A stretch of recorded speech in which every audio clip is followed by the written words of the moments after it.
देखिए यहाँ पर जो मैंने आपको वीडियो दिखाया है ना, ये है मार्केट का तुराब नगर का। एक्चुअली मैं कल यशोदा गई थी ना, तो वहीं यशोदा पास में ही तुराब नगर पड़ जाता है। तो भाभी को थोड़ा सा था कि सामान में कुछ ले लेती हूँ। मैंने कहा चलिए आप लोग ले लीजिए, थोड़ा बहुत सामान भाभी लेके आई थी अपना, और दिखा रही थी मैं आपको कि बिल्कुल भी मार्केट में भीड़ नहीं थी। तो ये मेरा आज का ही वीडियो। सुबह में मैं यहाँ ईशू के लिए बना रही हूँ पोहा, क्योंकि बड़ा उल्टा हो जाता है उपमा पोहा में, मैं कंफ्यूज हो जाती हूँ। तो आजकल ईशू का नाश्ता और अपना खाना पीना मैं बना लेती हूँ, बाकी का झाड़ू पोछे सारा काम वो देख लेती है। तो वैसा काम वो कर लेती है, ये हल्का हल्का जो खड़े होने का काम है ये मैं कर लेती हूँ।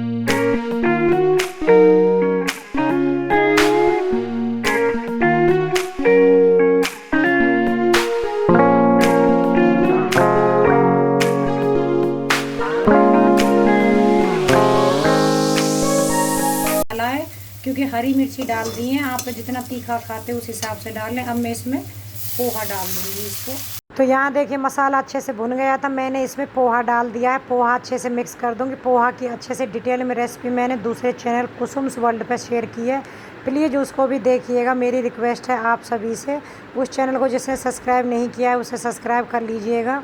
और यहाँ हमारा पोहा बड़ा अच्छा यम्मी सा बन के हो गया है तैयार।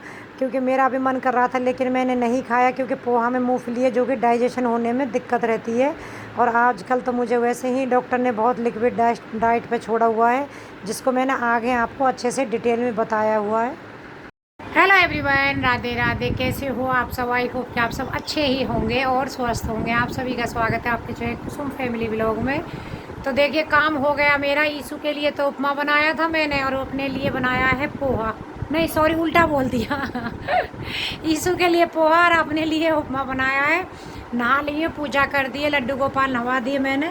ईशू अपने काम में लगी है, किचन में लगी है। थोड़ा सा आपको दिखाऊंगी क्या कर रही है, लेकिन आज मैंने पोहा दिखा देती हूँ, सॉरी उपमा ऐसा बनाया है, कड़ी पत्ता वगैरह सब डाल के। थोड़ा सा इसमें मैंने राई में बहुत ज़रा से घी में तड़का भी लगा दिया है। एक हरी मिर्ची डाली है, कड़ी पत्ता, प्याज नहीं डाली है क्योंकि प्याज थोड़ा सा क्या बोलते हैं बाय करती है जैसे भी है। क्योंकि डॉक्टर ने जो भी बादी वाली बाय वाली चीज़ है सबके लिए मना कर दिया है, जैसे कि छोले, राजमा, उड़द की दाल और बहुत सारी चीज़ें जो आपको सूट नहीं करती हो ऐसी सब्जियों के लिए। अब मैं आपको बताती हूँ, जब मैं डॉक्टर के पास गई थी तो डॉक्टर ने कल क्या बोला है। सच्ची में कभी कभी ना बड़ी टेंशन सी भी हो जाती है, और फिर ये लगता है चलो कोई बात नहीं, इतना सब सिरदर्दी का टाइम था वो निकल गया, तो ये भी टाइम धीरे धीरे निकल जाएगा। वैसे भी ऑपरेशन हुए तो 26-27 दिन हो चुके हैं मेरे, लेकिन ये आंत की वजह से मुझे दिक्कत हो गई। लेकिन पता नहीं चलता है। पता है डॉक्टर के पास गई थी तो पहले गई थी जब मैं पिछले हफ्ते, तो उन्होंने बोला आप सब चीज़ें खाओ, कोई दिक्कत नहीं है। अब गई थी तो मैंने 2 दिन क्या किया है, सुबह के टाइम में ना एकदम पतली तोरई जैसे मैंने आपको दिखाई थी ना, इसीलिए मैंने वो पतली इतनी पानी डाल करके बनाई थी कि बहुत छोटी सी, इतनी बड़ी एक छोटी सी या 2-3 टुकड़े कह लीजिए रोटी बना के उसमें भिगो दी थी मैंने। कुछ देर बहुत भीग गई, उसके बाद में खाई बिल्कुल जब सॉफ्ट हो गई थी, क्योंकि सूखी सी तोरई बनाऊंगी मैं तो उसमें भीग नहीं पाएगी रोटी। तो अब मैंने डॉक्टर को बताया, तो मुझे क्या हो रहा है ना, कुछ भी अगर मैं खा रही हूँ तो एकदम थोड़ा सा ना भारीपन जैसा ऐसे पकड़ूंगी, भारीपन जैसा महसूस होता है।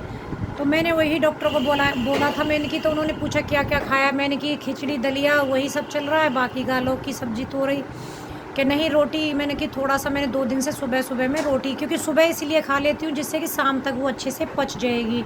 रात को मैं ज़्यादातर वही रखती हूँ, या तो तोरई का थोड़ा सा पानी, वही तोरई एकदम, या फिर दाल मूंग की बिना छिलके वाली जो एकदम से बहुत पतली होती है, जो उसको ही ज़्यादा भी नहीं लूँगी, बहुत छोटी सी आधी कटोरी। तो फिर बोलते नहीं रोटी वगैरह अभी मत खाओ, अभी कुछ टाइम बाद खाओ। बहुत सारी चीज़ें हैं जिनको अभी नहीं, अभी आप ऐसी सॉफ्ट डाइट पे रहो, और लिक्विड और सॉफ्ट दोनों यही लेते रहो। तो आज मैंने उपमा बना लिया है। मगर मैंने डॉक्टर को पूछा था, पता है क्या हो रहा है मुझे, ये लग रहा है कि कहीं ना कहीं डॉक्टरों की मिस्टेक रही है, जो कि वो मुझे नहीं बता रहे, जिसकी वजह से मुझे ये समस्या आई है। डॉक्टर का कहना था कि आपके हाथ में ना रुकावटें आई थी जो सिटी स्कैन हुआ, और ये शायद पहले से ही था। मैंने उनको वही पूछा था, अगर मेरे साथ में ये पहले से ही दिक्कतें होती कि आंत में बीच बीच में रुकावटें, तो वो मुझे पहले क्यों दिक्कत नहीं हुई थी। ज़रूरी नहीं था कि उसके लिए ऑपरेशन हो, उसके बाद में ही दिक्कत आए। लेकिन पहले तो मुझे ऐसी कोई दिक्कत नहीं थी, ऑपरेशन से पहले तो मैं ठीक थी, ऑपरेशन के बाद में ही। तो बोलते हैं, पहले तो चुप हो गए, फिर बोलते हैं कि हो सकता है वो ऑपरेशन के टाइम पे, जैसे ऑपरेशन हुआ है तो थोड़ा सिस्टम गड़बड़ाया है, उसमें क्या दिक्कत हुई है।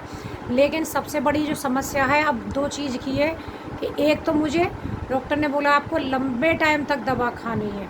इसका मतलब अभी दवाओं से और हॉस्पिटल जाने से पीछा नहीं छूटा है, जो कि इसी वजह से मैंने ऑपरेशन कराया था अपना, कि भाई बार बार अल्ट्रासाउंड कराना है, रसोली की वजह से डॉक्टर के पास जाना है। एक बार अगर ऑपरेशन करा दूंगी तो 2 एक महीने में मैं फ्री हो जाऊंगी। लेकिन नहीं, उन्होंने बोला है कि आपको लंबे टाइम जाना है, आना है, लंबे टाइम तक अभी ये दवा चलनी है आपको, और लंबे टाइम तक भी सॉफ्ट डाइट और लिक्विड पर ही रहना है।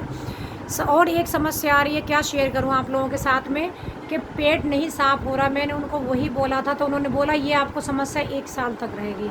अब आप सोचो, है नहीं टेंशन वाली बात, बेमतलब का। मैं वही बोल रही थी डॉक्टर को कि कहाँ तो मैं ऑपरेशन करा करके ये चीज़ पा रही थी, और कहाँ दूसरी दिशा में पहुंच करके क्या सिचुएशन गड़बड़ हो गई है। कहते हैं ना, भगवान भी ऐसा लग रहा है कि हाथ धो के पीछे पड़ गया, जो कि अभी पीछा नहीं छूटने वाला है हॉस्पिटल से और डॉक्टरों से। तो ये बोला है डॉक्टर ने। बाकी क्या और देखते हैं, उन्होंने बोला कि अपनी बॉडी के ऊपर डिपेंड करता है। और जो कि ऑपरेशन हुआ था, गायनों ने बुलाना बंद कर दिया है, क्योंकि कोई दिक्कत नहीं है अब, मेरे टाँके वगैरह भी सब ठीक हैं, कोई परेशानी नहीं है। लेकिन लंबे टाइम तक डॉक्टर के जाना है, तो ये आंत वाली समस्या हो गई है।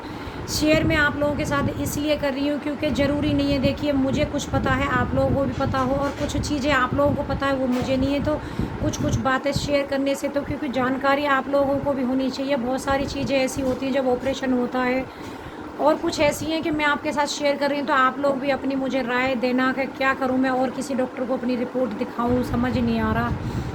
क्योंकि मुझे प्रॉब्लम ये नहीं है कि मैं लिक्विड पे या सॉफ्ट पे रहूँगी कि भाई मुझे खाने की वो है, लेकिन समस्या ये है कि इतने लंबे टाइम तक दवा मैं अगर खाऊंगी, और दवा आपको मैं दिखाऊंगी, मेरी सारी टैबलेट 500 की, 450 mg, 600, 300, 350, अगर मैं इस तरीके से कुछ सॉलिड वाली चीज़ नहीं खाऊंगी तो मुझे टेंशन। अब घर में बाकी को भी इशू भी सबसे पहले वही बोली, कहीं ऐसा ना हो अपनी किडनी वगैरह दे बैठो इतनी दवा खाने से, तो और इतने लंबे टाइम तक, क्योंकि बॉडी को उस हिसाब से खाना नहीं मिल पा रहा है, सिर्फ दवा दवा, और तीनों टाइम चलती हैं, 2-3 सिरप हैं मेरी, वो सब चलती रहती है। मैंने कि अब 10 दिन के बाद फिर से बुलाया है, 10 दिन बाद जाऊंगी तो डॉक्टर से इस बारे में डिस्कस ज़रूर करूंगी। चलिए, मेरा उपमा भी ठंडा हो गया, खा लेती हूँ इसको पहले। तो यहाँ पे देखिए किचन में ईशू ने कर दिया सारा काम, जो बर्तन वगैरह थे नाश्ते के सब। और उसके बाद में सुबह सुबह ना किचन को अच्छे से ज़्यादा टाइम लगता है क्लीन करने में, क्योंकि हर चीज़ को दिन में कहते हैं ना कि 24 घंटे में एक बार तो रहता है कि अपना, वैसे तो नॉर्मली प्लेटफॉर्म गैस वगैरह सब साफ़ की जाती है, लेकिन सुबह में क्या रहता है, बहुत सारे काम एक्स्ट्रा जो किचन के अच्छे से क्लीन करने चाहिए डेली डेली। तो यहाँ पे बस जूने से ईशू अच्छे से सिंक को साफ़ करेगी, और सिंक साफ़ करने का जूना मैंने अलग से रखा हुआ है, जो बर्तन वाला जूना है वो बिल्कुल अलग है, और सिंक के लिए जूना मैंने अलग रखा हुआ है। तो बस यही है, जो गैस के चूल्हे वगैरह होते हैं उनको, गैस को अच्छे से धो मांज के साफ़ करना, स्लेब वगैरह, तो सुबह में ये ज़्यादा टाइम लगता है। जैसे टाइल्स वगैरह हैं, इन पे भी डेली जूना घुमाना, अगर हम एक दिन भी इनको साफ़ नहीं करते तो आप 2 दिन, 1 या 2 दिन बाद ही देख लो, इन पे साबुन की जैसी छींटे छींटे दिखने लगती हैं।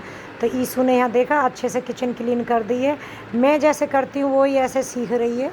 मुझे अच्छा लगता है, तभी तो बोलते हैं ना कि जैसे काम हम करते हैं बच्चे हमसे वही सीखते हैं। जैसे मैं किचन को क्लीन करती हूँ, ईशू भी सेम बिल्कुल वैसे ही करती है, क्योंकि उसको पता है कि थोड़ी बहुत कहीं रहेगी तो फिर मम्मी टोक देंगी कि तूने फोड़ पने के काम करे हैं, इसलिए वो बिल्कुल भी चांस नहीं देना चाहती है मुझे टोकने का, अच्छे से कर लेती है। मैं यहाँ पे अपना नाश्ता भी कर रही हूँ, और ईशू मेरे से कुछ डिस्कस करती जा रही है बातचीत, क्योंकि उसको भी आज जल्दी है, जाना है फटाफट से। उसने अपना जो काम था झाड़ू पोछे का सब कर लिया है, और अपना नाश्ता भी कर लिया है। इसीलिए आज मैंने लड्डू गोपाल जी नवा दिए थे, जिससे कि वो अपना जो काम है उसको कर लेगी, क्योंकि सुबह में उसको क्लास भी लेनी रहती है, और उसके बाद में सारा काम भी करना होता है। सच में बड़ी दिक्कत हो रही है उसको भी, क्योंकि घर में बहुत सारे काम हो जाते हैं और ऊपर से फिर मेरे भी काफ़ी काम ऐसे हो जाते हैं जो उसको ही देखने होते हैं। ये पसंद आए तो लाइक भी कर दिया करिए प्लीज़, लाइक बहुत कम करते हो आप लोग। हेलो एवरीवन, तो यहाँ देखिए ए हाय बाय करके जा, ईसु तैयार हो गई है और आज जा रही है गन्नू पिंकू को लेने के लिए, दोनों को के तीनों को, एक गीता को और उसको। अब ये चल दी है, चलो आपको ये दिखाती हूँ और इसको मैं विदा कर देती हूँ। अभी तो पानी वानी पिएगी, पर्स ले लिया, दोनों बहन भैया आराम से गाड़ी चल। और ऐसा नहीं है हाईवे पे जा रहे हो तो दौड़म दौड़ भागम भाग, आराम से जाओगे, 100 की स्पीड से कम रखोगे। और हाँ, अब मुझे याद आया वो जीपीएस वाला क्या रहा, जो नहीं आया उसका, कोई नहीं आया उसके लिए, कोई तूने नहीं दोबारा 3 बार कंप्लेन कर ली, कुछ भी नहीं हुआ उसको। और गाड़ी साफ नहीं करके आई तू।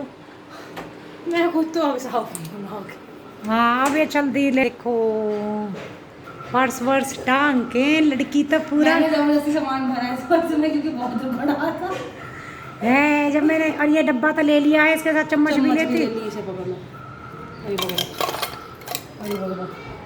हाँ, और आंसू से कह देना जो गाड़ी में भी चलाऊंगी कुछ, तू भी चला लेना। हाँ पैदल पैदल आ रहा। हाँ, दोनों बहन भैया आराम से जाओगे और याद करके यहाँ से ही वो ले जाना फ्रूट्स वगैरह कहीं तो सब्जी वालों से मेरे को नहीं जितनी आंसू करके लाता है वहाँ पे जा करके वहाँ पे जा करके याद आए दोनों को कि अरे हम तो ये नहीं लाए, हम तो इससे काम खाते गए जाने में। कह रहा जीरे नहीं दे रहे, अभी तो गाजियाबाद निकला, नोएडा पड़ा है पूरा का पूरा। हाँ तो नोएडा गाजियाबाद जहाँ पे भी तुम्हें दिख जाए बस वहीं पे ले लेने का। हाँ वहाँ से वही वाला सही है, वहाँ से ले लेना। यार गाड़ी में पुलिस वगैरह दिख नहीं रहा तुझे, इतने महंगे देगा गाड़ी चल ठीक है, आज मैं अकेली रहूँगी, ये शाम तक आएगी। मैं चल, अरे लिफ्ट से चली जाना है तो 0 पे से तो जरा सी देर में आ जाती। चल बाय बाय। गई नीचे, आंसू आ गया है, आंसू और ये दोनों बहन भैया जाएंगे क्योंकि दोनों ही बहन भैया छोड़ करके आए थे और दोनों बहन भैया ही अब लेने के लिए गए हैं। शाम तक बच्चे वापस आ जाएंगे, बज रहे हैं 11:45 बजे। 11:45 बजे मतलब निकले हैं यहाँ से, अब गीता के घर पहुँचेंगे ये 2 बजे। इतना टाइम लगेगा, यानी 3 सवा 3 घंटे लग जाते हैं क्योंकि नोएडा ही बहुत टाइम खा जाता है यहाँ से। तो चलो पहले मैं बालकनी से झाँक के देखती हूँ ये लोग जा रहे हैं, फिर मिलूँगी आप लोगों से।